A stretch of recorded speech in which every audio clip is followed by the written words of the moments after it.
کیونکہ مجھے پورا اندازہ ہے کہ جتنا آج موسم ٹھنڈا ہے اس سے زیادہ ماحول پیٹلات کا گرم ہے. اور کیوں نہ ہو، جب شیخ الاسلام کا کرم ہوتا ہے تو ہر اشرفی گرم ہوتا ہے. ایک آیت کریمہ کہ حسین حصے کی تلاوت کا شرف حاصل کیا، اور اس کے ساتھ ہی ساتھ ایک حدیث پاک کو بھی سرمایہ بیان بنایا. دونوں کا ترجمہ سن لیں تاکہ دیکھیں بات کہاں جا کے شروع ہوگی اور کہاں جا کے ختم ہوگی. یہ بورسٹ، پیٹلات، ناپا، بلکہ پورے چروتر کی اگر میں بات کروں تو آپ لوگوں کے سماعت کا معیار اتنا بلند ہے. بچپن سے شیخ الاسلام و غازی ملت کو سن سن کے جوان ہوئے، بچپن سے 55 ہو گیا، اور 55 سے مدفن تک انشاءاللہ سنتے رہیں. پھر بھی ترجمہ کر دوں، ترجمانی بھی ہو جائے گی اور انشاءاللہ سمجھنے میں آسانی بھی ہو جائے گی. میں نے عرس محدث اعظم کے موقع پہ اس آیت کی تلاوت کی تھی، مگر وہ اتنی ہمہ ہمی تھی باپو کے میزبان کتنی دیر بولے، تو جلدی جلدی میں مضمون کو سمیٹ دیا. سوچ رہا ہوں کہ تھوڑی سی تفصیل اس میں لائی جائے. راہ چل اس کی جو تجھے میری جانب رجوع لایا. میں جانتا ہوں کہ یہ اردو میں ترجمہ ضرور ہوا ہے لیکن باؤنسر ہو گیا ہوگا، نیگوشیبل نہیں ہوگا. اور کیسے ہو، یہ اعلیٰ حضرت کا ترجمہ ہے، سمجھنے کے لیے دماغ بھی اعلیٰ چاہیے. محدث اعظم ہند علیہ الرحمت و رضوان نے اعلیٰ حضرت کے ترجمے کے تقریباً 30 سال کے بعد معرف القرآن لکھا، اور اعلیٰ حضرت کی زندگی میں چند سورتوں کا ترجمہ کر چکے تھے. بلکہ حضور مفتی اعظم ہند خود روایت کرتے ہیں کہ محدث اعظم سورہ فاتحہ کا ترجمہ لے کے آئے والد بزرگوار کے پاس، اور جب اعلیٰ حضرت نے دیکھا تو کہا، شہزادے اردو میں قرآن لکھ رہے ہو کیا؟ آئے ہائے ہائے. تو ظاہر ہے کہ اودھ کی زبان کا رنگ اور ہے، روہیلا کی زبان کا رنگ اور ہے. اردو کے کئی ڈائلیکٹ یوپی میں بولے جاتے ہیں، اور سب سے پیور اردو جو ہے وہ اودھ میں بولی جاتی ہے، جس کی راجدھانی کا نام لکھنؤ ہے. اور محدث اعظم کی پوری جوانی فرنگی محل لکھنؤ میں گزری. تو آپ نے جو ترجمہ کیا معرف القرآن، وہ ایسا ترجمہ کہ اسے کسی ترجمانی کی ضرورت نہیں. میں آسان کر دوں بالکل. وَاتَّبِعْ سَبِيلَ مَنْ أَنَابَ إِلَيَّ، یعنی پیچھے چل اس کے جو تجھے میری طرف پلٹا کے لائے. اب تو کلیئر ہو گیا نا. اور جو حدیث پاک میں نے پڑھی اس کا بھی ترجمہ سن لیں. المرء مع من احب، انسان اسی کے ساتھ ہوگا، یعنی اس کا حشر و نشر دنیا اور آخرت اسی کے ساتھ ہوگی جس سے وہ محبت کرتا ہے، جس سے اسے پیار ہے اسی کے ساتھ ہوگا. آئیے پہلے قرآن کی آیت کی طرف. اللہ پاک صاف فرما رہا، سب کے پیچھے پیچھے نہیں چلنا ہے. یہ نہیں کسی کی چمک دمک دیکھی پیچھے پیچھے، سب کے پیچھے نہیں چلنا ہے، بلکہ صرف اس کے پیچھے چلنا ہے جو اللہ کی طرف لوٹا کے لے جائے، جو اس منزل مقصود کی طرف لے جائے. اور آسان کر دوں تو جو تجھے اپنے پیچھے چلا چلا کے جنت کی طرف لے جائے. سب کے پیچھے نہیں. اگر سب کے پیچھے چلنا برابر ہوتا تو یہ آیت ہی کیوں آتی. راہ چل اس کی، پیچھے چل اس کے جو تجھے میری طرف لوٹا کے لائے. لوٹنا تو آپ سمجھتے ہیں نا کسے کہتے ہیں؟ نہیں، لوٹنا، پلٹنا، ریٹرن ہونا، واپس ہونا. جیسے آپ پیٹلا سے جائیں احمد آباد صبح صبح اور شام کو لوٹ کے آ جائیں تو بالکل آپ کہیں گے میں پیٹلا سے احمد آباد گیا اور لوٹ کر احمد آباد آیا، ٹھیک ہے نا؟ لیکن اگر آپ پیٹلا سے احمد آباد جائیں، پھر وہاں سے ہمت نگر، وہاں سے راجستھان میں چلے جائیں اور ادے پور پہنچ کے کہیں میں پیٹلا سے چلا اور لوٹ کر ادے پور آیا، تو یہاں لوٹنے کا معنی بولیے صحیح نہیں ہے۔ کیوں؟ کیونکہ لوٹا وہیں جاتا ہے جہاں سے یاترا شروع ہوتی ہے۔ کیچ کرو یار، پلٹی ادھر ہی مارتے ہیں جہاں سے جرنی شروع ہوئی۔ ایک آیت تو ہم لوگ چلتے پھرتے اٹھتے بیٹھتے پڑھتے ہیں، کسی کا انتقال ہو جائے تو سنتے ہی یہ آیت پڑھتے ہیں، اور ہمارے یو پی میں تو لائٹ چلی جاتی ہے تو لوگ اس آیت کو پڑھتے ہیں، اِنَّا لِلَّهِ وَإِنَّا إِلَيْهِ راجعون۔ کبھی آپ نے اس کے ترجمے پہ غور کیا رب تعالیٰ کیا فرما رہا ہے؟ ہم اللہ کے ہیں اور اسی کی طرف لوٹنے والے ہیں۔ We belong to Allah Almighty and we will return on to Allah Almighty۔ یہ اللہ کا احسان ہے کہ اس نے ہمیں انسان بنایا، یہ بہت بڑا احسان ہے کہ مسلمان بنایا، اور یہ سب سے بڑا احسان ہے کہ غلام حبیب رحمان بنایا۔ اور سیدوں کی طرف سے کہوں تو کتنا بڑا احسان کہ اپنی فاطمہ کی سنتان بنایا۔ سبحان اللہ سبحان اللہ۔ سب کچھ اللہ نے ہمارے لیے بنایا، چاہے دھرتی ہو، گگن ہو، آکاش ہو، پاتال ہو، چندرما ہو، سورج ہو، چاہے برگ و سمر ہو، شمس و قمر ہو، شجر و حجر ہو، خشک و تر ہو، بحر و بر ہو، سیم و زر ہو، لال و گوہر ہو، چاہے زمین و زماں ہو، مکین و مکاں ہو، چنین و چنا ہو، سب اللہ نے ہمارے لیے، ہم سب کے لیے، سمپورن مانو جات کے لیے بنایا۔ اب اس سے بڑی مثال کیا ہوگی کہ سبزیوں کو، جس کو آپ بھاجی کہتے ہیں، ہمارے یہاں صرف ویجیٹیبل کو سبزی کہتے ہیں کیونکہ وہ سبز سے بنا ہے، یعنی ہری چیزوں سے، لیکن گجرات راجستھان میں غالباً گوشت کو بھی سبزی کہہ دیتے ہیں اگر سالن میں بنی ہو۔ سبزیوں میں وہ سواد دیا ہے جو ہماری جیبھ کو، زبان کو سوٹ کرتا ہو۔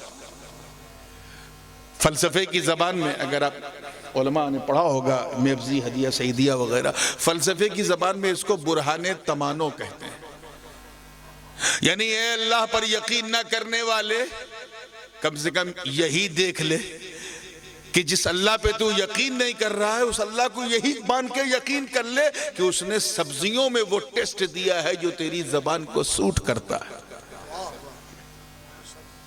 پانی میں وہ لذت دی ہے جو تیری زبان کو راس آتی ہے، گوشت میں وہ مزہ دیا ہے جو تجھے اچھا لگتا ہے، ہر چیز تیرے مطابق بنائی۔ حد تو یہ ہے کہ پیڑ پودے اللہ نے ہمارے لیے بنائے، جھاڑ کے نیچے کھڑے ہو جاتے ہیں دھوپ میں، وہ بھگاتا نہیں ہے، اسے پتا ہے ہم انسان کے لیے۔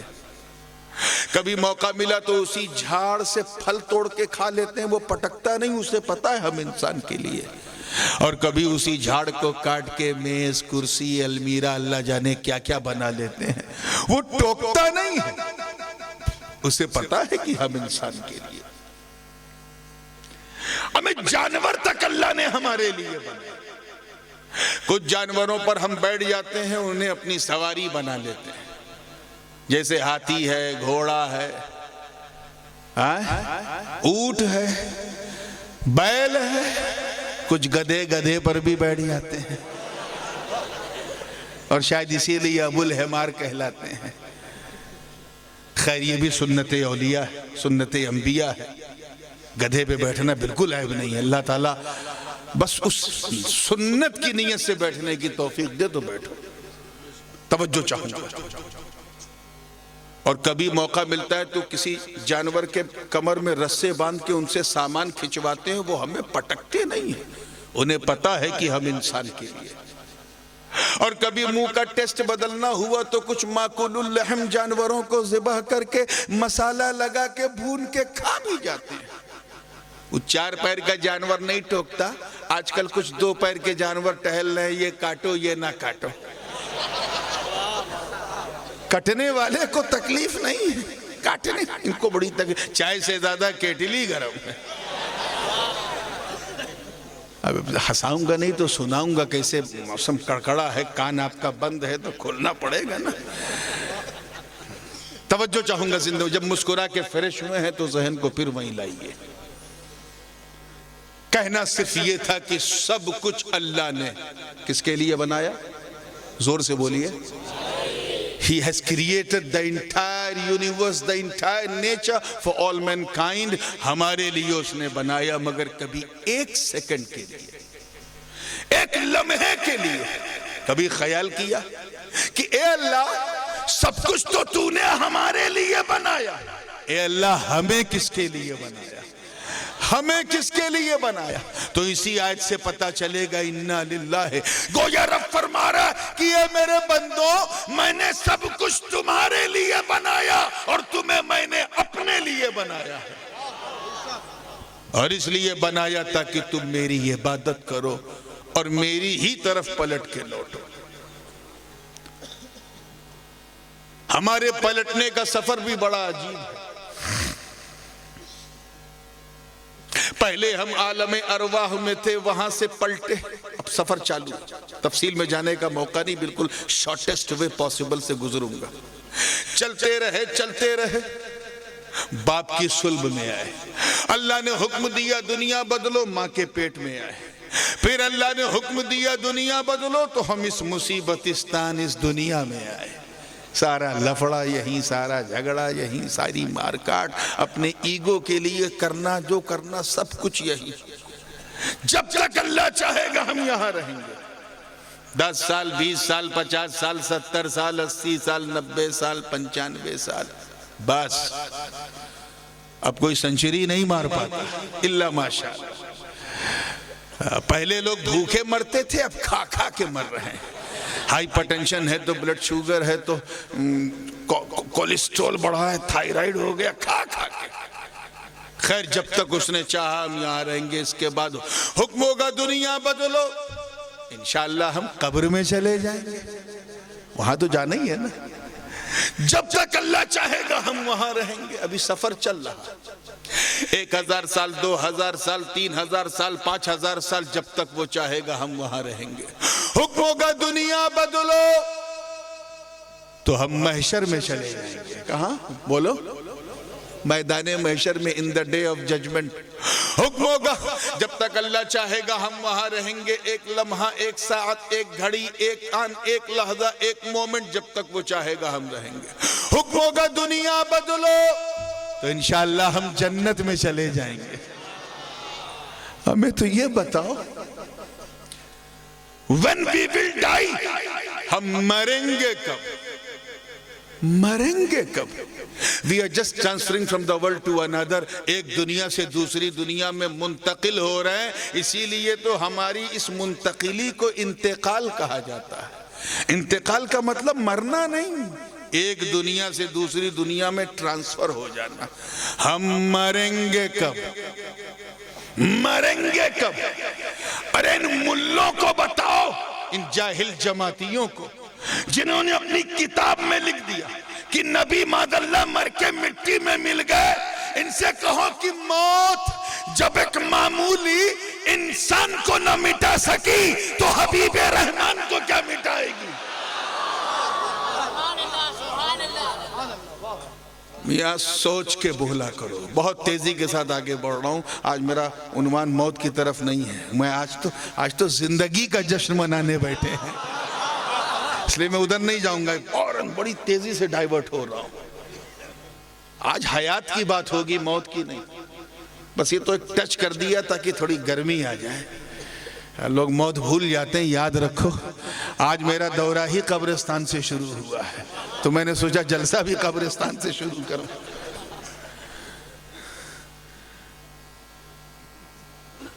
بہرحال یہ جو منتقلی ہے نا، یہ بھی بلا وجہ نہیں.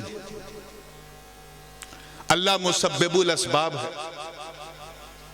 بلا سبب وہ کچھ کرتا ہی نہیں، اس نے ہر چیز کا ایک سبب بنایا اور اسی سبب میں الجھ کے لوگ ادھر سے ادھر ہو جاتے ہیں۔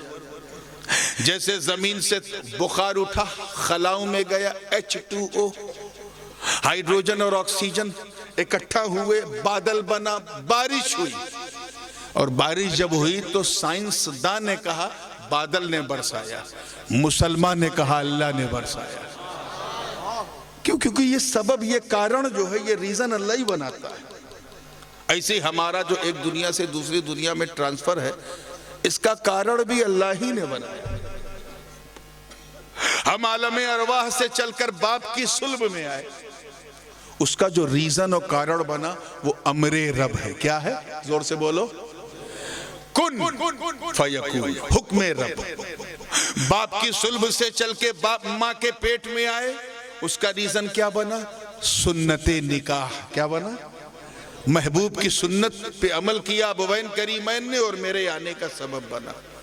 اچھا، ماں کے شکم سے چل کر اس دنیا میں آئے، اس کا کارن، اس کا ریزن کیا بنا؟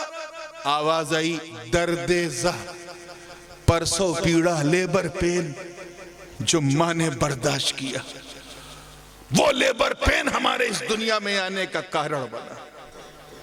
اچھا، اس کے بعد اگلی دنیا ہے قبر، یہاں سے قبر میں جائیں گے، وہاں جانے کا ریزن اور کارن کیا ہوگا؟ آواز آئی قبض روح، حضرت اسرائیل علیہ السلام روح قبض کریں گے، ہم قبرستان چلے جائیں گے۔ اچھا، قبر کے بعد اگلی دنیا ہے حشر۔ کیا ہے؟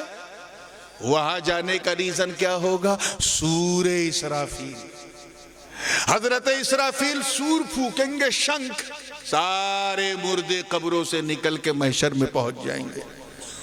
وہاں کے بعد اگلی دنیا ہے جنت، توجہ رہے، جنت، وہاں جانے کا کارن کیا ہوگا؟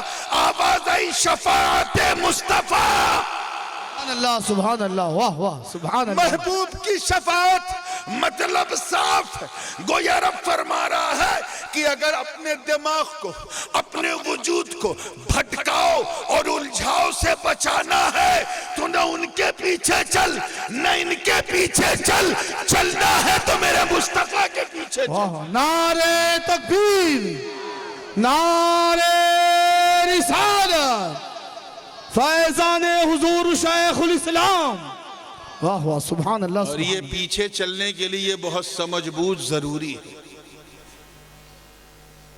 اتنا بھی نہ سمجھو بوجھو کہ کوئی مرشد ہی نہ ملے اور پورا وقت انکوائری میں گزر جائے، لیکن میاں ضروری ہے۔ ایک تھا، تفصیل میں جانے کا موقع نہیں ہے، بس اشارہ کر کے بائی پاس سے نکلوں گا کہ 60 سال کی عمر ہو گئی، اسے کوئی پیر ہی نہیں ملا تھا۔ کیوں؟ کیونکہ وہ سنت کی عینک لگا کے سب کو دیکھتا تھا۔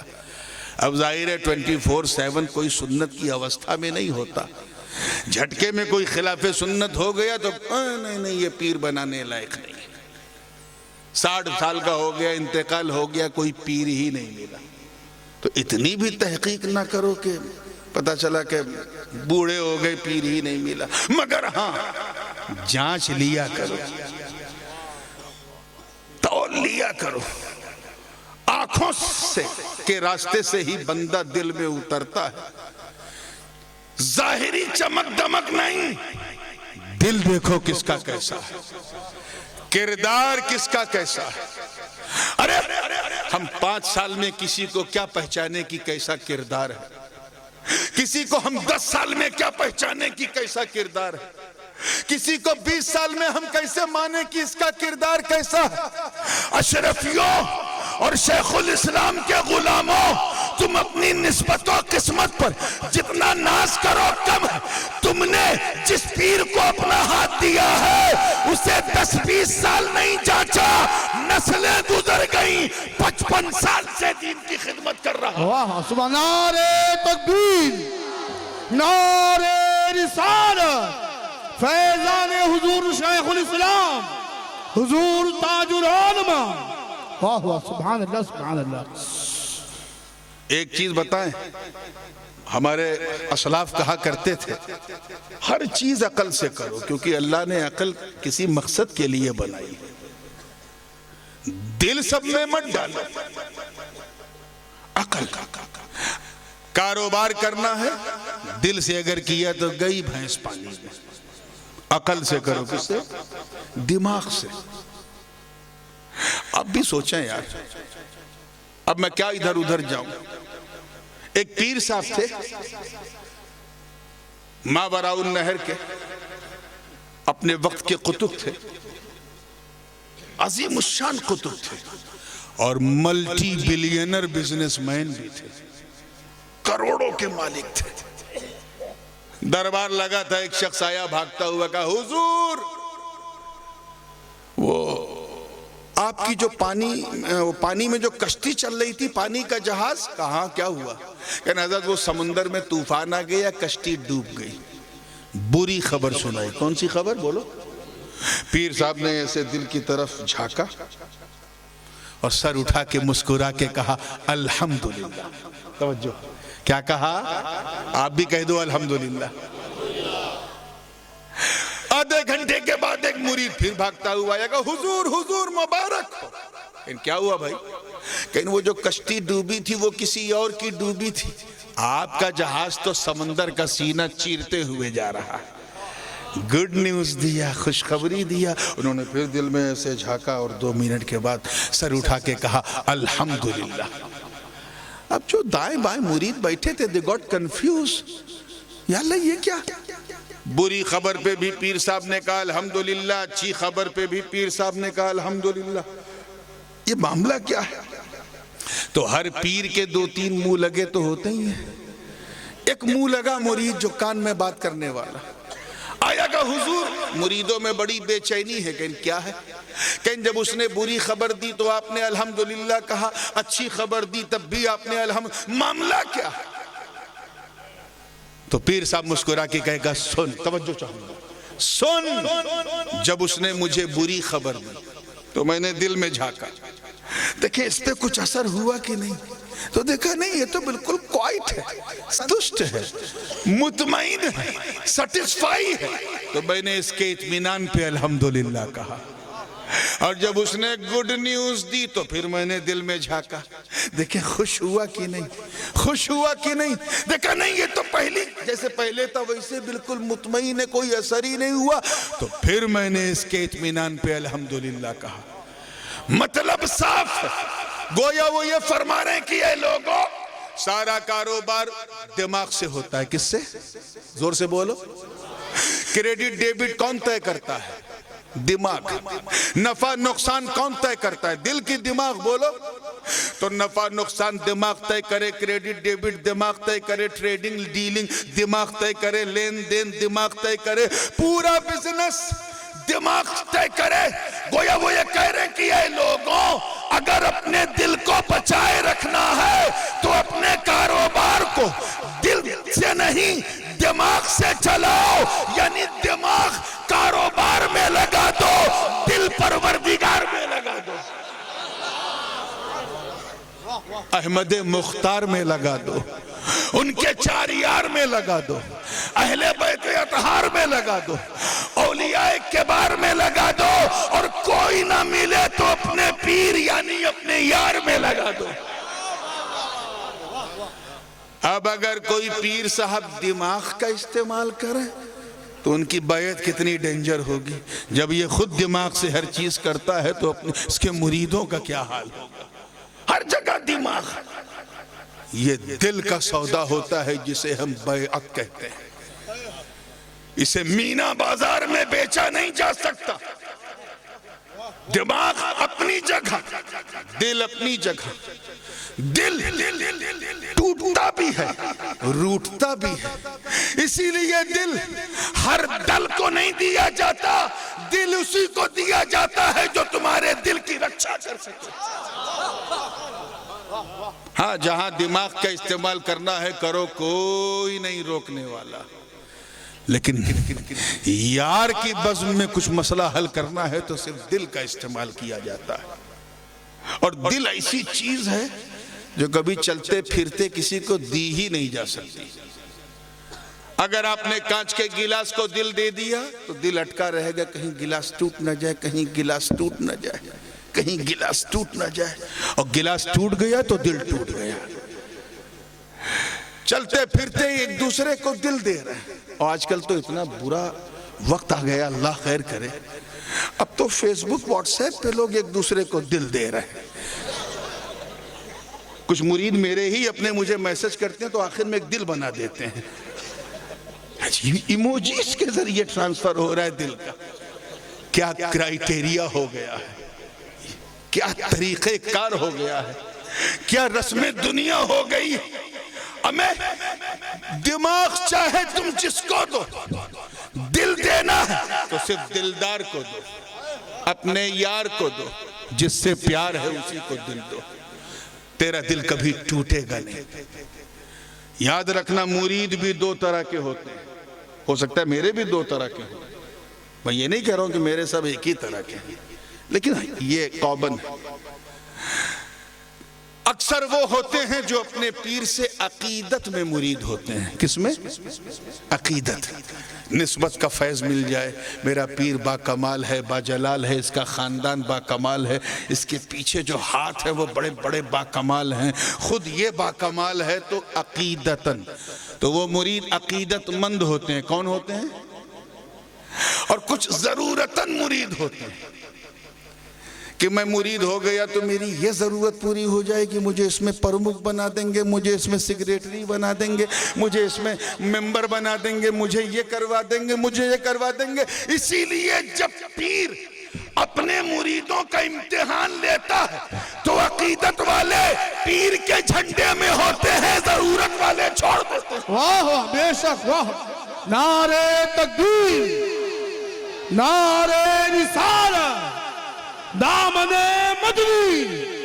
واہ واہ, سبحان اللہ سبحان اللہ. میں نے اپنے والد گرامی سے ایک قصہ سنا تھا, میں نام بھول رہا ہوں, اس لیے میں حضرت اکثر تنبیہاً یہ فرماتے تھے اور بہت پیاری بات تھی. سبحان اللہ. فرمایا کہ ایک مرتبہ, غالباً حضرت شیخ نجم الدین کبریٰ ہے لیکن مجھے پکا نہیں پتا ہے, والد صاحب نے فرمایا کہ حضرت شیخ نجم الدین کبریٰ غالباً ایک مرتبہ ان کو یہ ہوا کہ دل میں پیدا ہوا کہ اپنے پیر کو آزمائیں, اپنے مرید کو آزمائیں. اور کبھی کبھی ایسا ہوتا ہے کہ مشائخ جو ہیں وہ اپنے مریدوں میں آزمائش کا پھندا پھینکتے ہیں, اور یہ پرکھنے کے لیے کہ اس میں عقیدت مند کون ہے اور ضرورت مند کون ہے. انہوں نے بھی سوچ لیا, اور مرید بھی بڑا عجیب تھا, ہر طرح کی آزمائش میں نمبر 1 پاس ہوتا تھا. پیر صاحب نے کہا اچھا ٹھیک ہے, آج تیرا بڑا سخت امتحان ہوگا. اپنے مرید سے پوچھا, یہ بتا شراب کا کیا حکم ہے اسلام میں؟ حضرت شراب پینا تو حرام ہے, نجس العین ہے. انما الخمر والمیسر والانساب والازلام رجس من عمل الشیطان. بلکہ قرآن پاک نے کہا فجتنبوہ, چھوڑ دو. تو شراب پینے والا فاسق ہے. ایک کام کر, وہ سامنے شراب کی دکان سے ذرا ایک بوتل شراب لے آ. اب اگر مرید عقل والا ہوتا, دل والا نہیں, تو کہتا شراب پیر صاحب مانگ رہے ہیں, شراب تو حرام ہے, حرام چیز کیسے پیر صاحب مانگ سکتے ہیں؟ شراب خانے میں جاؤں, شراب لے کے آؤں, شراب پینا فسق, پلانا فسق. عقل روک دیتی, عقل بولو زور سے. لیکن جب عقل پر عشق غالب ہوتا تو پھر عقل کچھ نہیں کر پاتی. عشق غالب تھا مرید کا, گیا شراب کی بوتل لیا, لا کے پیر کے سامنے رکھا, لو پیو. مرید تھا, وہ دماغ سے مرید نہیں بنا تھا, دل سے بنا تھا. پیر صاحب نے اس کے سامنے ڈھکن کھولا اور پتہ نہیں کیا پڑھا, اور پڑھنے کے بعد اس گڑ گڑ گڑ گڑ گڑ گڑ گڑ گڑ آدھی بوتل پی گئے. مرید آنکھ کھول کے دیکھتا رہا مگر بولا نہیں, کیونکہ دل سے ہوا تھا. آخر میں پیر صاحب نے پوچھا اب تو تیری بیعت گئی. کیوں حضرت, کیسے بیعت گئی؟ کہ شراب پینا فسق ہے, اور شراب پینے والا فاسق ہے, فاسق معلن ہے, اور فاسق کی بیعت جائز نہیں, تیری بیعت گئی. وہ مرید بھی تھا بھائی, نے کہا اے حضرت کسی اور کو پٹی پڑھانا, توجہ، کسی اور کو پٹی پڑھانا، مجھے آپ کہہ رہے ہو میری بیعت گئی؟ ارے سنیے، جب میں گیا تھا تو شراب خانے گیا تھا، بوتل کو ہاتھ لگایا تو وہ شراب تھی، جب میں نے ڈھکن کھولا تو وہ شراب تھی، مگر جس گھڑی آپ نے اس کو پکڑ کر منہ سے لگایا اور پینا شروع کیا، اسی وقت وہ شراب نہیں پانی بن گئی۔ اتنا بڑا دعویٰ کر رہے ہو پانی بن گئی؟ کہیں ہاں حضرت، ارے جب آپ میرے اتنے گندے، اتنے نجس، اتنے ناپاک دل کو پاک کر سکتے ہو تو 2 ٹکے کی شراب کو اگر پاک کر دو تو حیرت کیا ہے؟ واہ واہ، نعرہ تکبیر، نعرہ رسالت، حضور تاج العلماء، واہ واہ، سبحان اللہ سبحان اللہ۔ بڑی عجیب چیز ہوتی ہے پیری مریدی، کوئی آسان کھیل نہیں ہے۔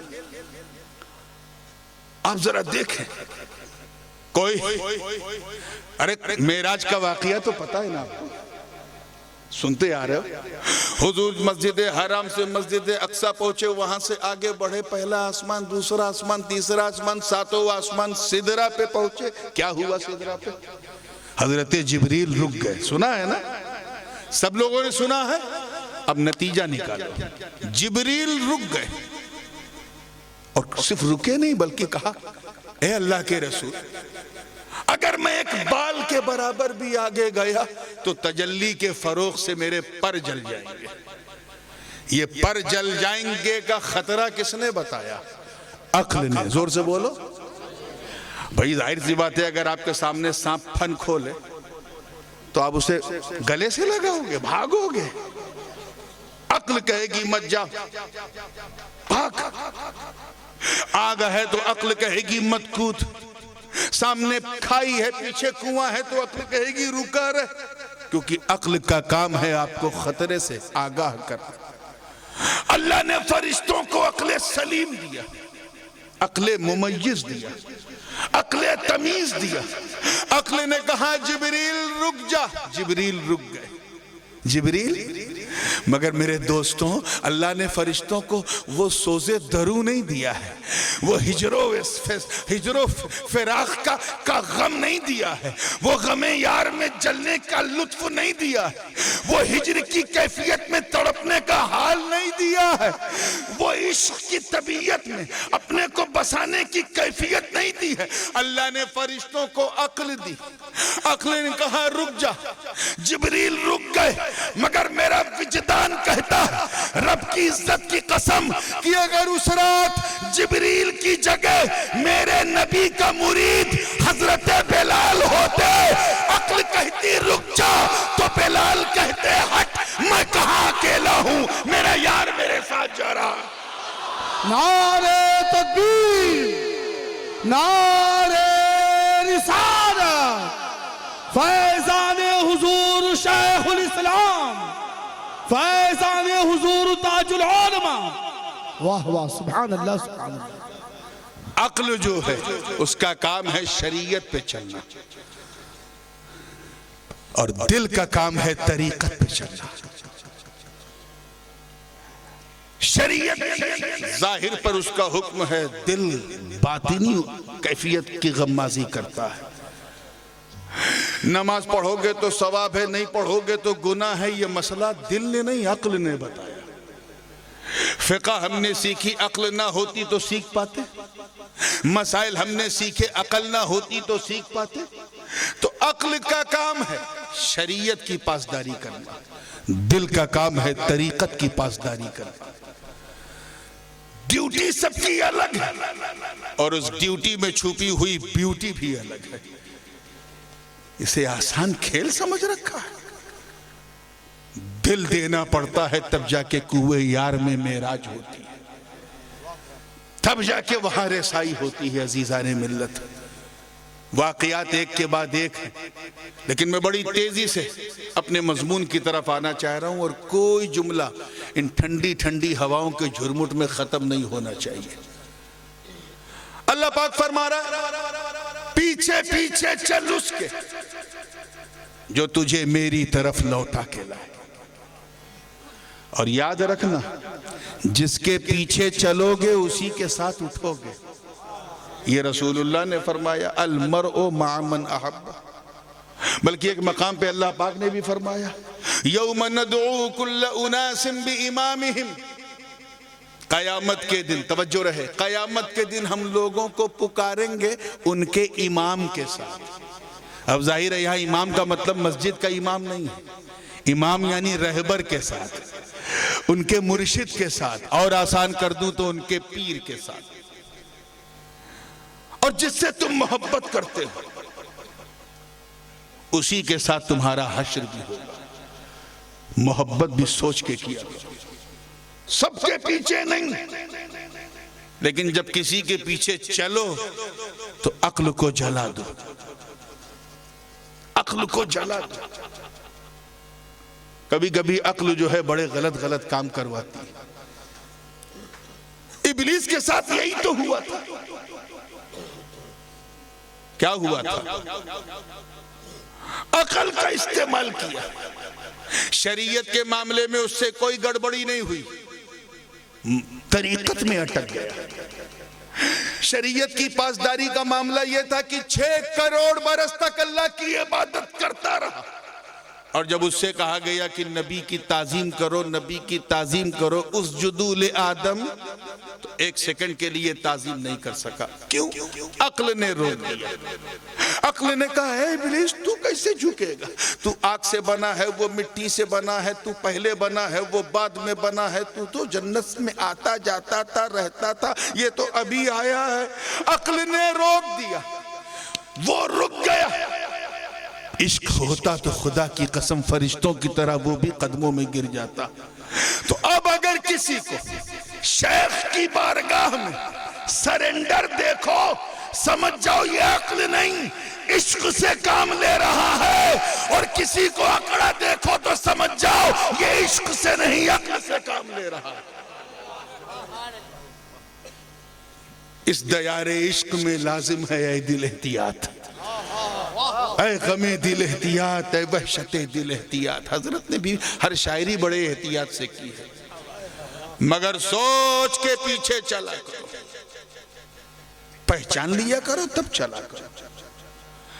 افسوس تو تب ہوتا ہے جب ہم کسی کو پہچان بھی لیں تب بھی پیچھے نہ چلیں، اور جب پہچان لو تو پھر پیچھے نہ چلنے کا کوئی جواز ہی نہیں ہوتا. آپ ذرا سوچیں اور اس پہ غور بھی کریں پوری ایمانداری کے ساتھ کہ وہ کون چیز انسان کو روکتی. آخر پیچھے چلنے سے فائدہ کیا؟ اللہ پاک نے فرمایا کہ جو جس سے محبت کرتا ہے اسی کے ساتھ وہ اٹھے گا. جو جس لوگوں کو ہم ان کے امام کے ساتھ بلائیں گے اس کی راہ چل، جس کا راستہ میری طرف لوٹتا ہے، پلٹتا ہے. فائدہ کیا ہے؟ میاں فائدہ یہ ہے کہ جو اپنے شیخ سے، اور شیخ اگر کامل ہے اس کے قریب ہوتا جاتا ہے، وہ اللہ کے قریب ہوتا جاتا ہے. یہی معیار تقوی بھی ہے. توجہ چاہوں گا، اگر صرف نماز ہی تقوی کا معیار ہوتی تو ابلیس نے تو اتنی پڑھی تھی کہ پوری جماعت کی نماز ایک طرف، ابلیس کی ایک طرف. صرف نماز معیار تقوی نہیں ہے. تقوی ہاں ہونا، سرکار فرماتے ہیں تقوی یہاں ہوتا ہے، دل میں ہوتا ہے. کون متقی ہے؟ اسے اس کے انداز ادب سے پہچانو، اسے اس کے عشق سے پہچانو، اس کی وارفتگی سے پہچانو. محدث اعظم فرماتے ہیں عاقلی دانائی و فرزانگی ان کے دیوانوں سے سیکھا کیجئے. گتھیاں تقوی کی سب کھل جائیں گی، گتھیاں تقوی کی سب کھل جائیں گی، ان کے رندوں سے نہ الجھا کیجئے. جو الجھتے ہیں وہ کہاں سلجھتے ہیں. تو بات کو بالکل کنکلوڈ کرتے ہوئے آگے بڑھنے کی کوشش کر رہا ہوں کہ پوری ذمہ داری سے سمجھنے کی ضرورت ہے کہ آخر بندہ اپنے مولا سے قریب کیسے ہوتا ہے. ایک چیز بتاؤں، بڑی لطیف بات ہے. انسان جس سے جتنا ڈرتا ہے اتنا دور بھاگتا ہے. شیر سے ڈرا دور بھاگا، بھیڑیے سے ڈرا دور بھاگا، آگ سے ڈرا دور بھاگا، سانپ سے ڈرا دور بھاگا. جس سے ڈرا بولیے دور بھاگتا ہے. کیوں؟ کیونکہ ڈر گیا. صرف اللہ کا ڈر وہ ڈر ہے کہ بندہ جتنا اللہ سے ڈرتا جاتا ہے اتنا قریب ہوتا جاتا ہے. اس کی قربت کا راز ہی یہ ہے کہ بس اس سے ڈرتے رہو، اس کے قریب ہوتے جاؤ. اور سب سے آسان طریقہ صوفیاء کرام فرماتے ہیں، اس حوالے سے امام غزالی نے کئی اس کی شقیں بیان کی ہیں. پہلی یہ ہے کہ محبوب کی سنت پہ عمل کرو تاکہ پکے اہل سنت پریکٹیکلی بن جاؤ. حضور کی اداؤں کو اپناؤ، اتباع رسول کے رنگ میں اپنے وجود کو رنگ لو. دوسرا طریقہ اللہ کے قریب ہونے کا یہ ہے کہ نیکیاں کرو، وہ بھی چھپ چھپ کے کرو. اعلان کر کر کے نہیں، چھپ چھپ کے کرو. فیس بک پہ اشتہار لگا لگا کے نہیں کہ آج ہم نے اتنوں کو یہ کیا، اتنوں کو وہ کیا. چھپ چھپ کے کرو. جتنا چھپ چھپ کے کرو گے اتنا اللہ کے قریب ہو. تیسرا طریقہ صوفیاء کرام نے فرمایا کہ قرآن پاک کی ترجمے کے ساتھ تلاوت کرو. قرآن بھی پڑھو، اس کا ترجمہ بھی پڑھو، تاکہ ترجمہ بھی پڑھو تو ترجمانی بھی ہوتی رہے، آسانی بھی ہوتی رہے. تم جتنا پڑھتے جاؤ گے اللہ کے قریب ہوتے جاؤ گے. چوتھا طریقہ صوفیاء نے فرمایا کہ صدقہ و خیرات کرو، للہ بھی بانٹو، اور اس میں اس قدر کثرت سے بانٹو کہ یہ سوچو کہ میں بندگان خدا کی خدمت کر رہا ہوں. یہ خدمت خلق ہے. اللہ تعالیٰ اپنے مخلوق سے بڑی محبت کرتا ہے، ان کی ماؤں سے 70 گنا زیادہ کرتا ہے. اور بھی بہت سارے طریقے بیان کیے، لیکن سب سے آسان جس طرف میں آپ کے ذہن کو لا رہا ہوں کہ اگر تمہیں اللہ کو راضی کرنا تو ادھر ادھر بھٹکنے کی ضرورت نہیں ہے. جس سے محبت کرتے ہو، جس کے ہاتھ پہ ہاتھ دیا ہے، بس اسی کو راضی کر. بس اسی کو راضی. جب امتحان کی گھڑی آئے تو یہ سوچ لو کہ اگر میرا شیخ راضی نہیں تو میرا مولا بھی راضی نہیں ہوگا. اسی کو راضی کرنا. آج ہم سب جشن ولادت شیخ الاسلام منانے بیٹھے. ہم اپنے گھر میں بھی منا سکتے تھے، مگر نبی کا منبر سجا کر فرشیوں اور عرشیوں کو دعوت نظارہ دے کر ہم یہی تو دکھا رہے ہیں کہ اے لوگوں دیکھ لو، جب ہم اپنے پیر کی رضا اور خوشنودی کے لیے اتنی چاہت رکھتے ہیں تو پیروں کے پیر سے کیا عالم ہوگا، روشن ضمیر سے کیا عالم ہوگا، میرے دستگیر سے کیا عالم ہوگا. مصطفیٰ جان رحمت کی چاہت کیسی ہوگی. تو this is the shortest and easiest way to get a pleasure of Almighty Allah, to please your own پیر صاحب. اپنے پیر کو راضی کرو. اچھا، جب ہم چلتے ہیں سڑک پہ تو کبھی اچھی سڑک آتی ہے، کبھی کھڈے بھی آتے ہیں. آتے ہیں اور گاڑی سلو کرنا پڑتا. بمپ آیا 80 پہ چل لیتے، ایک بیگ 20 10 کر لیتے تاکہ چائے بھی نہ چھلکے. یہ بریکر جو ہے نا، یہ بڑے ڈینجر ہوتے ہیں جو ترقی کے راہ میں لگتا ہے پہنچ رہے ہیں کیا آپ. یہ بریکر بڑے عجیب ہوتے ہیں. یہ ترقی کی راہ میں بریکر بنتے ہیں. 6 بریکر کا ذکر تو اللہ نے کیا. اللہ پاک نے 6 ایسے بیریئر بیان کیے ہیں جو ہماری روزمرہ کی زندگی میں آتے رہتے ہیں. اللہ کی قربت حاصل کرنا. تو اللہ پاک نے ایک راستہ ہمیں بتایا ہے کہ اپنے ایمان کے شعور کو ڈھونڈو، اپنی وزڈم کو، ایمان کے وزڈم کو ڈھونڈو. تم نام کے مسلمان نہیں ہو، کام کے مسلمان بنو. تمہارے ایمان کا وزڈم ایمان کی زمین کے وہ ایک خزانہ ہے، وہ کہیں نہ کہیں زمین میں دفن ہو گیا ہے. اسے کھود کر نکالو. جو کھودتا ہے اسی کو مجاہد کہتے ہیں. اللہ پاک نے فرمایا من جاہد فی سبیلی لنہدینہم سبلنا. جو میری راہ میں جس نے جہاد کیا میں نے اس کی راہیں آسان کی. وہ جہاد کون ہے؟ یہی زمین کو کھود کر ایمان کے شعور کو نکالنا. جو ہمارے ایمان کا وزڈم جو ہمارے ایمان کی پونجی ہے، جو ہماری ساری ثروت، جس کی وجہ سے اللہ نے ہمارے سروں پہ خیر امت کا تاج رکھا ہے، وہ سرمایہ جس نے تمام کے تمام بدکدوں کو بزرگوں کا میکدہ بنا دیا، وہ سرمایہ جس نے رستم و سہراب کے کلیجے میں دھرتی کم پیدا کر دیا، وہ سرمایہ جسے لے کر صحابہ نے انطاکیہ کی کلیساؤں میں اذان دے دی، وہ سرمایہ جس کو اپنی آغوش میں لے کر لوگ دریائے دجلہ کی نہروں کو پار کر دیتے تھے، وہ سرمایہ جو وضو کے قطروں کو بھی زمین پہ گرنے نہیں دیتا تھا، وہ ایمان کا سرمایہ میرے دوستوں جسے لے کر ایک اشارہ پا کر صحابہ مکے سے مدینہ چلے گئے، وہ سرمایہ جو تلوار کی دھار بن کر بدر و احد خیبر و خندق میں پرچم اسلام لہراتا رہا، آج ہمارا وہ سرمایہ زمین میں دفن ہو چکا ہے۔ دنیا کی زمین میں، ایمان کی زمین میں اس کا سرمایہ، اس کا وزڈم دفن ہے۔ اب اگر اللہ کی قربت چاہتے ہو، مرشد کا فیض چاہتے ہو تو کھدائی کرو، کھدائی کرو۔ اور آپ اچھی طرح جانتے ہیں کہ کبھی کبھی کھدائی کرتے کرتے پتھر بھی آتے ہیں، بیریئر آیا، پتھر توڑو، پتہ چلا 15 منٹ سے پتھر ہی توڑ رہے ہیں، بڑی مشکل سے خدا کر کے پتھر ٹوٹا، اس کے بعد پھر کھدائی شروع کی، پھر ایک پتھر آ گیا، گھنٹوں نہیں مہینوں گزر جاتے ہیں کھودتے کھودتے۔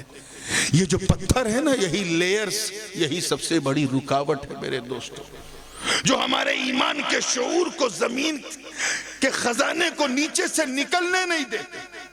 اللہ پاک نے 6 بریکر کا ذکر کیا ہے، زُيِّنَ لِلنَّاسِ حُبُّ الشَّهَوَاتِ من النساء والبنين والقناطير المقنطرة من الذهب والفضة والخيل المسومة والأنعام والحرث، آگے فرمایا ذَلِكَ مَتَاعُ الْحَيَاةِ الدُّنْيَا وَاللَّهُ عِنْدَهُ حُسْنُ الْمَآبِ۔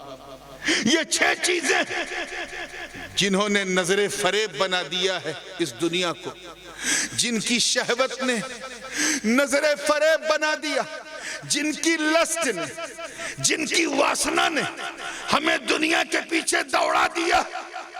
نمبر 1 عورت ہے، عورت کے لیے مرد شہوت ہے، مرد کے لیے عورت کی شہوت، یہ ہمیں اللہ سے دور کرتی ہے۔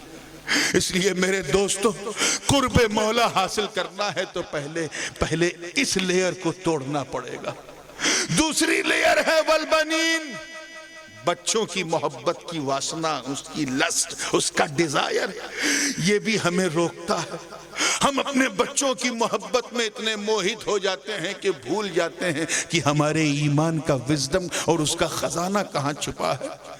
تیسری رکاوٹ والقناطیر المقنطرة من الذهب والفضة، یہ قناطیر المقنطرہ، سونے اور چاندی کے ڈھیروں اور انبار، دائیں بائیں دیکھتے ہیں ہمارا نفس اسی میں پھنس کے رہ جاتا ہے اور ہم ایمان کے شعور کے خزانے کو نہیں نکال پاتے۔ چوتھی کیا ہے؟ والخیل المسومہ، سجے ہوئے گھوڑے، آج کی زبان میں کہا جائے تو بینٹلی ہے، رویل رائس ہے، بی ایم ڈبلیو ہے، جگوار ہے، فیراری ہے، وغیرہ وغیرہ۔ گھر میں آ جائے اگر ایک اسکریچ بھی لگ جائے نا تو ایسا لگتا ہے جسے دل پہ کسی نے اسکریچ لگا دیا ہو۔ یہی لسٹ ہے جو ہمارے ایمان کے شعور کو ختم کر رہا ہے، لیئر بن کر کے توڑنے کی اجازت نہیں دے رہا ہے۔ 5ویں والانعام، ہمارے مویشی، آج کے زمانے میں کہا جائے تو ہماری پراپرٹیز، ہم پراپرٹیز کو کمانے میں، اسے بنانے میں، اسے اکٹھا کرنے میں اس دنیا کے پیچھے ایسا دوڑ ہے، اتنا بڑا یہ بیریئر ہے کہ اسے ہم توڑ ہی نہیں پا رہے ہیں کہ توڑ کے ایمان کے شعور کو نکال سکے۔ اور آخری حرث، تمہاری کھیتیاں، یہ کھیت، یہ پراپرٹی، یہ سب بریکر ہے میرے دوستو، اسے آسان نہ سمجھنا۔ یہی جہاد فی النفس ہے۔ جہاد فی النفس کبھی اس طرح سے ہوتا اور اس سے ٹکرا کے بندہ ترقی کی منزلوں کو طے کرتا ہے، اور کبھی نفوس ستہ سے ٹکرا کے ترقی کی منزلوں کو طے کرتا ہے۔ اسے بھی سمجھا دوں، پھر میں اپنے اس پہ آ رہا ہوں بڑی تیزی کے ساتھ۔ انسان ترقی کی راہ پہ نکلا ہے، تو ظاہر سی بات ہے نفس بھی 6 طرح کے ہیں. کئے طرح کے ہیں؟ زور سے بولو. 6 طرح کے ہیں. پہلا نفس ہے نفس امارہ. یہ گنہگاروں کا بلکہ یہ کافروں کا نفس ہے. اس کا صرف ایک کام ہے لوگوں کو برائی کی طرف اتساہت کرنا. اگر برائی نہ ہو تو یہ نفس امارہ جو ہے برائی پیدا کرتا ہے. نفس اور شیطان میں زیادہ فرق نہیں ہے. یہ بھی بازارہ دیکھیے گا باپو، دونوں ایک دوسرے کے بھائی بہن ہیں. شیطان اور نفس میں اتنا فرق ہے کہ نفس کا کام ہے بہکانا. کیا کام ہے؟ بہکانا. اور شیطان کا کام ہے اس بہکاوے کو مدلل کرنا، اسے مبرہن کرنا. جیسے نفس نے کہا شراب پی لے، مگر دل نہیں چاہ رہا، کیسے پیئے، حرام ہے، کیسے پیئے حرام. تب تک شیطان نے دلیل پیش کی، پی لے، اس سے پیٹ ٹھیک رہے گا. تو شیطان کا کام ہے کہ نفس کے بہکاوے کو مدلل کرنا، اسے مبرہن کرنا. نفس کا کام ہے برائی دکھانا، شیطان کا کام ہے برائی کروانا. یہ دونوں چٹے بٹے. نفس کا سب سے بڑا ہتھیار ہے ایگو، انا، میں. کیا ہے؟ زور سے بولو. جس انسان میں بڑی میں ہو سمجھ جاؤ وہ ابھی نفس امارہ کی قید سے نکلا نہیں. یہ ابلیس کا نفس ہے میرے دوستو. اس لیے اگر ایمان کے شعور کو اگر نکالنا زمین سے تو سب سے پہلے اپنی میں کو توڑو. صوفیہ فرماتے ہیں کہ وہ مرید اپنے پیر کا مرید ہو ہی نہیں سکتا جو اپنے پیر کی میں اپنی میں کو فنا نہ کر دے. اپنی میں کو فنا نہ کر دے. آج اس میں کو نکالنے کی ضرورت ہے. میں تو ٹھیک ہوں، میں نے کچھ نہیں کیا. اگر یہ میں تمہارے ساتھ لگی ہوئی ہے تو تم نفس کی پیروی کر رہے ہو، شیطان کے جانشین بنے پھر رہے ہو. عزیزان ملت، دوسرا نفس ہے نفس لوامہ. کیا بولیے؟ نہیں، زور سے بولیے. نفس لوامہ. اس کی تو قسم قرآن نے کھائی ہے، لا اقسم بالنفس اللوامہ. یہ ملامت والا نفس ہے. نفرت کی وجہ سے اس کی قسم کھائی گئی، اس نفس سے نفرت کی وجہ سے.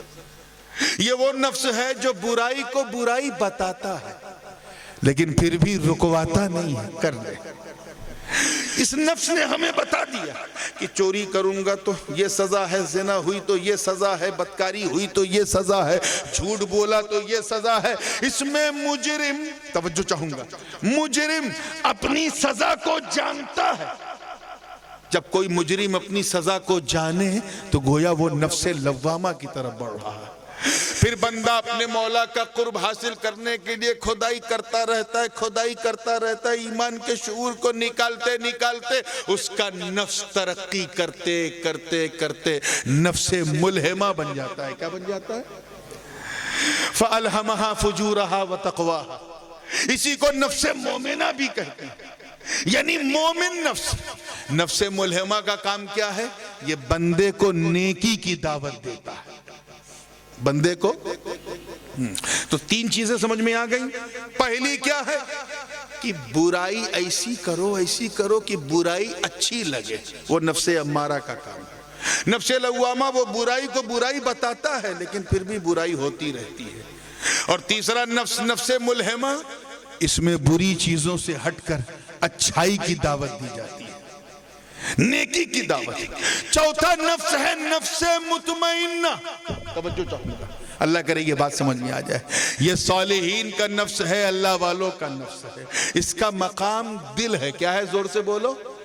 یہ اس بندے کا نفس ہے جو اللہ کی یاد میں اپنے آپ کو شب و روز اسی میں صرف کرتا رہتا ہے، ذکر اللہ کرتا رہتا ہے، نماز پڑھتا ہے، روزے رکھتا ہے، حج کرتا ہے، زکوٰۃ دیتا ہے. نہ اس میں کوئی بے حیائی، نہ بد کرداری، نہ کسی قسم کا فسق، نہ کسی قسم کا فجور. وہ بندہ رب کی بندگی کو اپنی زندگی بنا کے جیتا ہے تو اس کا دل اللہ عرش بنا دیتا ہے، عرش الہی بنا دیتا ہے، اور وہ اپنے دل کی آنکھوں سے مولا کا دیدار کرتا ہے.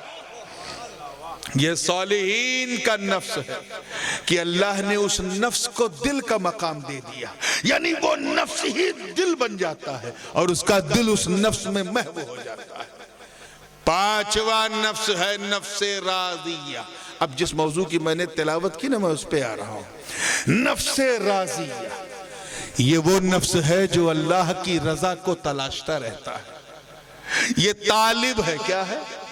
طالب ہے، رضا تلاش رہا ہے۔ وہ نماز پڑھے گا تو اس کا مقصد یہ ہے کہ اللہ راضی ہو جائے، حج کروں تاکہ اللہ راضی ہو جائے، علماء کی خدمت کروں تاکہ اللہ راضی ہو جائے، پیر کی سیوا کروں تاکہ اللہ راضی ہو جائے، مسجد بناؤں تاکہ اللہ راضی ہو جائے، مدرسے بناؤں تاکہ اللہ راضی ہو جائے، جلسہ کروں تاکہ اللہ راضی ہو جائے۔ اب وہ نیکی تو کر رہا ہے مگر رضائے مولا میں اپنی زندگی کو سفر کر رہا ہے۔ اس کی پریکٹس حاجیوں سے کرائی جاتی ہے، جب وہ 2 کپڑا پہن کر صرف 2 شال اوڑھ کر خدا کی رضا کو تلاشنے نکل پڑتے ہیں، پاگلوں کی طرح طواف کرتے ہیں تاکہ خدا راضی ہو جائے۔ منا مزدلفہ عرفات میں اسی ٹینٹ میں رہتے ہیں تاکہ خدا راضی ہو جائے، اور سنڈاس کے لیے نمبر لگاتے ہیں تاکہ خدا راضی ہو جائے۔ جان کو خطرے میں ڈال کر شیطان کو کنکری مارتے ہیں تاکہ خدا راضی ہو جائے۔ ان کا حج رضائے مولا کے لیے، ان کی زندگی اسی میں فنا رہتی ہے۔ یہ راضیہ بہت اہم نفس ہے، لیکن سب سے اہم نفس ہوتا ہے نفس مرضیہ۔ کیا؟ قرآن پاک کی ایک آیت میں ہر نفس کا ذکر آ گیا ہے۔ یا ایتها النفس المطمئنة ارجعی الى ربک راضیۃ مرضیہ فادخلی فی عبادی وادخلی جنتی۔ نفس مرضیہ، اب اسے سمجھنے کی ضرورت ہے۔ یہ سمجھ گئے تو پوری تقریر سمجھ گئے۔ پہلا جو اس سے پہلے والا نفس تھا وہ نفس راضیہ تھا۔ کیا تھا؟ اللہ کی رضا ڈھونڈنے والا نفس، اس میں بندہ طالب ہے۔ دوسرا جو نفس مرضیہ، اس میں بندہ طالب نہیں ہے، بندہ مطلوب ہو جاتا ہے۔ آئے آئے آئے۔ پہلے نفس میں بندہ خدا کی رضا تلاش رہا، اور جب بندہ اسی رنگ میں اپنی زندگی کو رنگ لیتا تو ایک وقت ایسا آتا کہ اللہ پاک فرماتا ہے میرے بندے جا، میں تجھ سے راضی ہوا، اب تو بتا میں تیرے لیے کیا کروں کہ تو مجھ سے راضی ہو جائے۔ یہ مقام رضا ہے۔ کیا ہے؟ مقام رضا ہے، جو ولایت کا سب سے ٹاپ رینک ہے۔ بندہ جب صبر و استقامت کے دامن کو تھام کر مقام رضا پر گامزن ہوتا تو یہ بڑی عجیب چیز ہے، اس میں اختیار کو ترک کرنا پڑتا ہے۔ جیسے آپ کے پاس آپ تلوار چلا سکتے ہیں لیکن نہیں چلانے، کرامت دکھانا شان ولایت ہے، لیکن مقام رضا پہ جو بزرگ ہوتا ہے وہ کبھی کبھی کرامت نہیں دکھاتا، دکھا سکتا لیکن صبر کرتا ہے اور اس کا مقام رضا انتہا پہ پہنچا ہوتا ہے۔ یہ سوال ہے کہ آخر یہ بھی کیسا مقام کہ جہاں بندہ اختیار رکھ کر کے بھی اپنے اختیار کا استعمال نہ کرے، پاور رکھ کے بھی پاور کا استعمال نہ کرے۔ اگر اس اختیار کو سمجھنا ہے تو چلو دشت کربلا کی طرف۔ کون؟ آقا حسین، مولا حسین، داتا حسین، امام حسین، ہم سب کے حسین۔ بچپن گزرا تو آغوش پیمبری میں گزرا، دودھ پیا تو خاتون جنت کا پیا، گود ملی تو مشکل کشا کی ملی، جھولا جھولانے کے لیے ملائے اعلیٰ کے فرشتے آ جائیں۔ وہ حسن حسین کیسا بچپنا تھا، لیکن دشت کربلا میں 3 دن کے صبر آزما دور نے حسین کے مقام رضا کو بتا دیا۔ خدا کی قسم، پاور تو اتنا تھا کہ اگر اپنی تلوار کو دشت کربلا میں گاڑ دیتے تو پورا کربلا سمندر بن جاتا، لیکن کرامت نہیں دکھائی۔ پاور تو اتنا تھا کہ اگر آسمان کی طرف دیکھ لیتے تو اتنی بارش ہوتی کہ پورا رن جو ہے وہ بحر بن جاتا، مگر کرامت نہیں دکھائی۔ ارے حسین تو حسین، اگر جناب سکینہ بھی اپنی اوڑھنی کو نہر فرات کی طرف اچھال دیتی تو خدا کی قسم پوری نہر جو ہے خیمے میں آ جاتی، مگر کرامت نہیں دکھائی۔ اسی لیے تو کسی نے علی اصغر کو زمین پہ نہیں بٹھایا، کیونکہ مقام رضا کا امتحان تھا۔ علی اصغر ابھی 6 ماہ کے ہیں، اگر بٹھا دیا تو کہیں بیٹھے بیٹھے اپنے بابا کے سوکھے ہونٹوں کو دیکھ کر بے چین ہو کے پاؤں کی اگر ایڑی رگڑ دی تو یہ اسماعیل کا پوتا ہے، کہیں دوسرا زمزم نہ جاری ہو جائے۔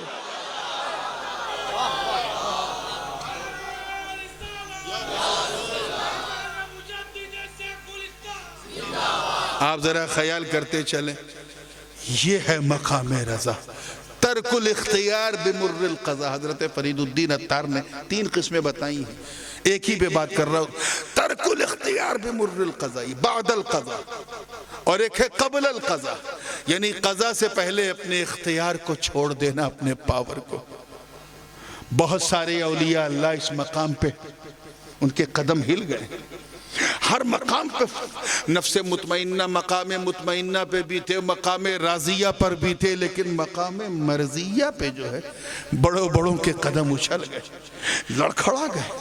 حضرت غوث محمد گوہلری رحمت اللہ علیہ کو کون نہیں جانتا، آپ بھی مقام رضا پر فائز تھے، وقت کے غوث تھے۔ لیکن ہوا کیا، گوالیر کے راجہ کے محل میں رہتے تھے، اور جب دیکھا کہ ساری پرجا اس بابے کے پیچھے ہے تو دل میں حسد پیدا ہوا اور بہانے سے انہیں ہٹانے کی کوشش کرنے لگا۔ جب ہٹانے لگا تو عزت کے ساتھ ہٹانا چاہا تو 400-500 سپاہیوں کے ساتھ ان کے پورے پریوار سہیت انہیں روانہ کیا اور کہا جہاں میری حد ختم ہو جائے وہاں کے بعد آپ کہیں رہیے گا۔ حد تک تو سارے سپاہی ساتھ تھے، اس کے بعد جب حد بارڈر پہنچے تو سپاہی چلے آئے۔ اب حضرت غوث محمد گوالیر تنہا ہے، کوئی ان کے ساتھ نہیں، ان کی بیوی ہیں، ان کے بچے ہیں، ان کے بھائی ہیں، بھتیجے ہیں، ان کے گھر کے لوگ، کچھ ان کے اپنے وفادار مرید، اور ایک ان کی 8-9 سال کی نواسی تھی۔ اسی درمیان ڈاکوؤں نے حملہ کر دیا، 500 کی تعداد میں ڈاکو تھے، جو پایا لے لیا، سارا سامان زادِ راہ جو تھا سب چوری کر لیا، ڈاکہ ڈال دیا، مگر ان کا مقام رضا نہ لڑکھڑایا، انہوں نے کرامت نہیں دکھائی، صبر کرتے رہے۔ اسی بیچ ایک ناعاقبت اندیش، ایک مجرم قسم کے ڈاکو نے آپ کی نواسی کے کان میں سونے کی جو بالی لٹک رہی تھی اسے نوچ لیا۔ نوچنا تھا کہ کان سے خون کا پھوارہ جاری ہوا تو حضرت غوث محمد گوالیر کو جلال آ گیا۔ جلال آیا تو آپ کا مقام رضا ڈگمگا گیا، آپ نے ڈنڈا اٹھایا اور اسے گھما دیا۔ گھمانا تھا کہ ایک ہی پل میں 500 کے 500 ڈاکو ختم ہو گئے۔ مگر اے حسین تیری شان شہادت کو سلام، اے حسین تیری شان امامت کو سلام، اے حسین تیرے شان استقامت کو سلام۔ آپ کے بچے جو ہے بغداد میں کرامت دکھائیں، اجمیر میں دکھائیں، دہلی میں دکھائیں، کلیر میں دکھائیں، کچوچے میں دکھائیں، احمد آباد میں دکھائیں، مارہرہ میں دکھائیں، کلیر میں دکھائیں، آقا حسین آپ نے کرامت نہیں دکھائی۔ غریب نواز کو صرف اتنا ہی پتا چلا تھا کہ پہرا لگا ہے، تفصیل میں جانے کا موقع نہیں ہے، خادم سے کہا جا اور ساگر سے کہہ دے تجھے حسن سنجری نے بلایا ہے۔ پورا ساگر میرے خواجہ کے گاگر میں آ گیا، اور جب آکال مچ گیا، ہاہاکار مچ گئی، تو پھر اسی گاگر کو بھیجا، کہا جا ڈال دے، پھر پورا گاگر ساگر میں آ گیا۔ آقا حسین نے یہ کرامت کیوں نہیں دکھائی؟ غریب نواز نے تو ایک منٹ صبر نہیں کیا، فوراً کرامت دکھا دی۔ آقا آپ نے کیوں نہیں دکھائی؟ مولا حسین آپ نے کیوں نہیں دکھائی؟ تو سنو جواب کیا آیا، سن، دونوں کی ڈیوٹی الگ تھی۔ اور اس ڈیوٹی میں چھپی ہوئی بیوٹی بھی الگ تھی. امام حسین کی ڈیوٹی الگ، غریب نواز کی ڈیوٹی الگ. غریب نواز بھارت میں اسلام پھیلانے کے لیے آئے تھے، اور امام حسین کربلا میں اسلام بچانے کے لیے آئے تھے. پھیلانے کے لیے کرامت ضروری ہے جو خواجہ نے دکھا دی، اور بچانے کے لیے استقامت ضروری ہے جو جنت کے راجہ نے دکھا دی. اور الاستقامت فوق الکرامہ، استقامت کرامت پہ بھاری ہے جیسے حسین غریب نواز پہ بھاری ہے. یہ ہے مقام رضا، ہر حال میں تسلیم کرنا، اور جس میں یہ نظر آ جائے بس اسی کے پیچھے پیچھے چلنا. تم بھول گئے پوری زندگی حضور شیخ الاسلام کی اسی صبر کے لکیر پہ گزری. ابھی آپ زیر تعلیم ہی تھے، درس نظامیہ مکمل بھی نہیں کیا تھا، 1 سال باقی تھا کہ حضور محدث اعظم کا انتقال ہو گیا. میرے والد صاحب اسکول میں پڑھ رہے تھے، انٹر کالج میں. فیس دینے کے لیے پیسہ نہیں، اسکول چھوڑ کے مدرسے میں ایڈمیشن لے لیا. کوئی نہ بھتیجا کما رہا ہے نہ بھائی کما رہا ہے. مفکر ملت علی گڑھ میں پڑھتے تھے، انہیں اپنی پڑھائی چھوڑنی پڑی. جیلانی میاں مدرسے میں پڑھ رہے ہیں، عربی میاں پڑھ رہے ہیں، سب پڑھ رہے ہیں. کوئی چھوٹے چھوٹے کام کر رہے ہیں تاکہ اس سے زیادہ کچھ مل جائے. شیخ الاسلام نے سب سے پہلی قربانی اس مقام پہ پہنچ کے یہ دی کہ اپنی پڑھائی کو 1 سال کے لیے روک دیا، اور پورے کٹمب کے مربی بن گئے. جو انہیں بھائی کہتا تھا وہ باپ کہنے لگا، جو ماموں کہتا تھا وہ بھی باپ کہنے لگا، جو چاچا کہتا تھا وہ بھی باپ کہنے لگا. سب کے باپ بن گئے، اور اسی چروتر سے انہوں نے آنند اترے تھے اور یہاں سے بورسد آئے تھے. سب سے پہلا سفر آپ نے شروع کیا. محدث اعظم کے ایک مرید تھے عبدالحلیم اشرفی، انہی کے ساتھ وہ بتاتے تھے کہ آپ کے ابا یہاں جاتے تھے وہاں جاتے تھے. شیخ الاسلام نے اس طرح سے دورہ شروع کیا، اس طرح سے سب کی پرورش کی، اس طرح سے سب کو پڑھایا لکھایا، سب کو قابل بنایا، اور پورے محدث اعظم کے خاندان کو ایک چھتری کے نیچے لا دیا. حالات ایک کے بعد ایک آئے. کچھ اور شعور بڑھا تو میری دادی کا انتقال ہو گیا. شیخ الاسلام برطانیہ میں تھے، نہیں پہنچ سکے. اس زمانے میں اتنا کوئی کمیونیکیشن نہیں تھا. اسے آزمائش نہیں کہو گے تو کیا کہو گے؟ اللہ نے سب کچھ دیا تھا. کیا کمی تھی شیخ الاسلام کے پاس؟ جاہ و جلال ان کے پاس، فضل و کمال ان کے پاس، حسن و جمال ان کے پاس، جود و نوال ان کے پاس، امامت ان کے پاس، قیادت ان کے پاس، ولایت ان کے پاس، کرامت ان کے پاس، خطابت ان کے پاس. خاندان تو ڈی این اے غوث اعظم کا، سلسلہ تو سلطنت سمنان کے طارق مخدوم اشرف کا سلسلہ. غریب نواز کی غلامی کا پٹا تو ان کے گلے میں. بیک گراؤنڈ ایسا کہ دادا امام حسن ہے تو نانا امام حسین ہے. کیا کمی تھی؟ امریکہ سے لے کے آسٹریلیا تک، یورپ سے لے کے افریقہ کے جنگلوں تک ان کے مرید تھے.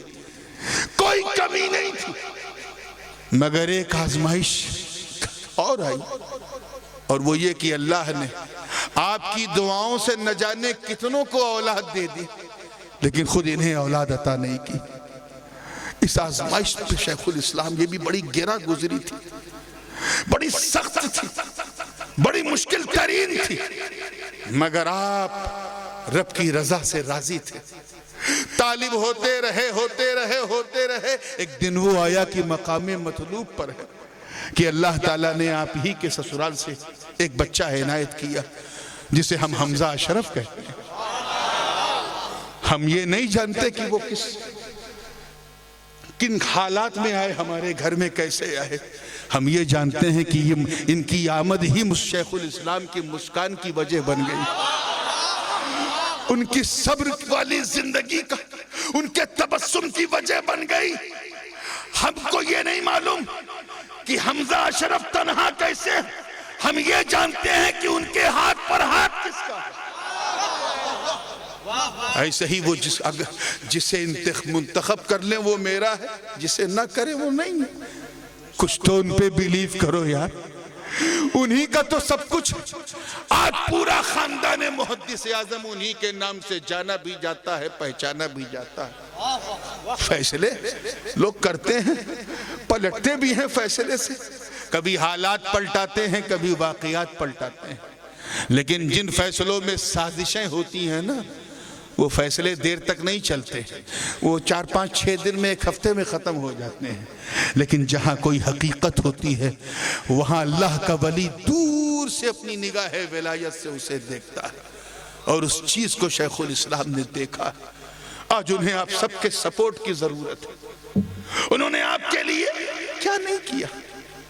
آپ کے گھروں میں مسکان لانے کے لیے آپ کے گھروں کا دورہ کیا۔ انگلینڈ کے ماحول کو چھوڑ کر انہوں نے پیٹلات کی گلیوں کا دورہ کیا۔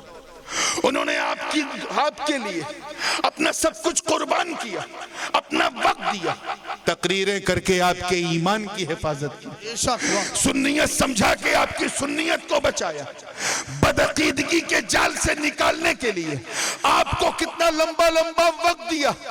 اب اگر انہیں کسی قسم کا اعتماد آپ پر ہے تو آپ کو بھی اپنے مرشد پر کامل اعتماد ہونا چاہیے، بے شک ان کے فیصلوں پر اعتماد ہونا چاہیے۔ یاد رکھنا، کبھی کبھی ان کے فیصلے سمجھ میں نہیں آتے، بے شک 10 سال بعد سمجھ میں آتے ہیں، کبھی 20 سال بعد سمجھ میں آتے ہیں۔ ایک صاحب کو تو 28 سال بعد سمجھ میں آیا، کسی کو آج تک نہیں سمجھ میں آیا تو انشاءاللہ مرنے سے پہلے سمجھ میں آئے گا، اور جس کو تب تک نہیں سمجھ میں آیا قیامت کے دن سمجھ میں آئے گا۔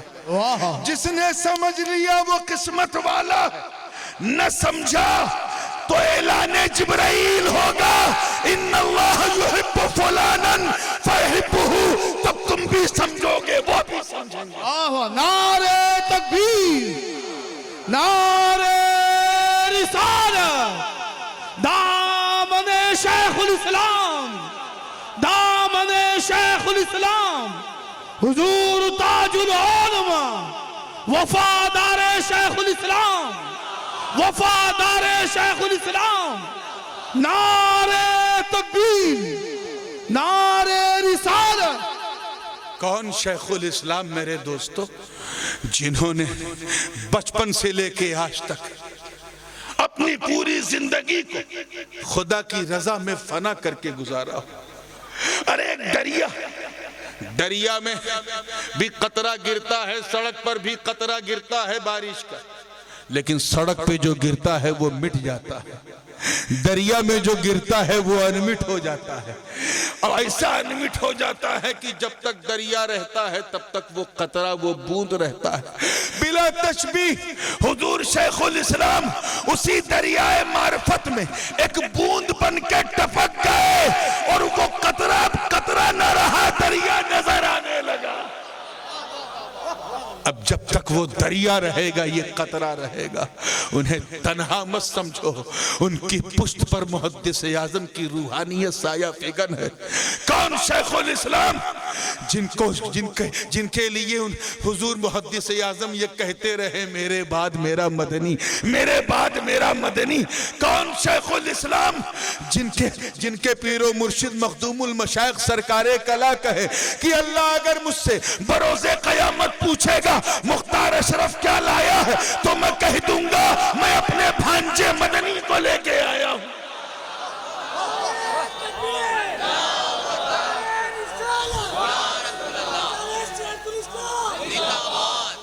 کون شیخ الاسلام جب الجامعۃ الاشرفیہ سے فارغ ہوئے تو میرے استاد مولانا نعمان خان صاحب نے بتایا کہ اس وقت یہ اعلان ہوا کہ صرف یہ ایک متعلم یا طالب علم نہیں بلکہ آج اس ادارے سے ایک محدث فارغ ہو رہا ہے۔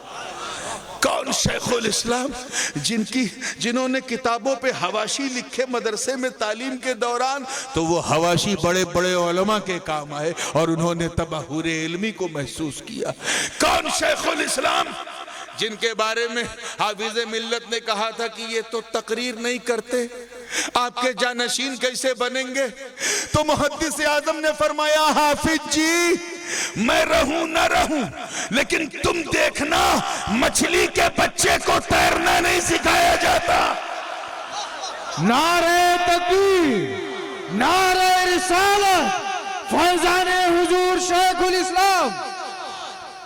کون شیخ الاسلام میرے دوستوں جو تفسیر اشرفی لکھ کر جس نے یہ اعلان کر دیا کہ احقاق حق اور ابطال باطل کے لیے اگر ترجمہ بریلی نے لکھا ہے تو تفسیر کی چوچے والا لکھے گا۔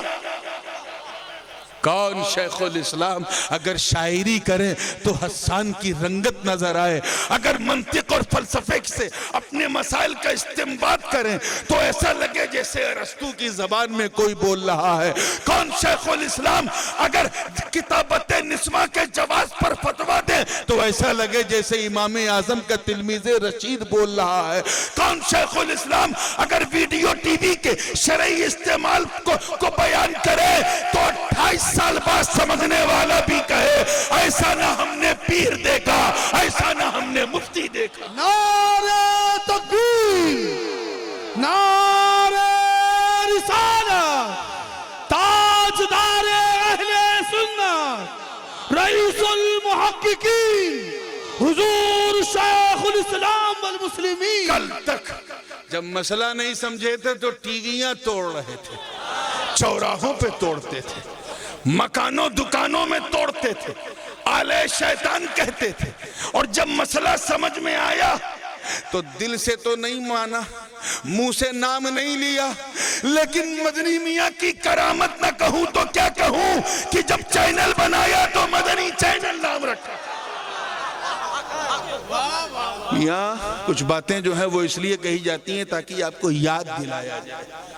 شیخ الاسلام صرف ایک پیر و مرشد کا نام نہیں، شیخ الاسلام ایک مسلک اہل سنت کی ایک چلتی پھرتی پاور مشین کا نام ہے۔ شیخ الاسلام اگر مسلک اہل سنت کے ترجمان کا نام ہے تو اس ترجمان کی ترجمانی حضور غازی ملت کرتے رہے۔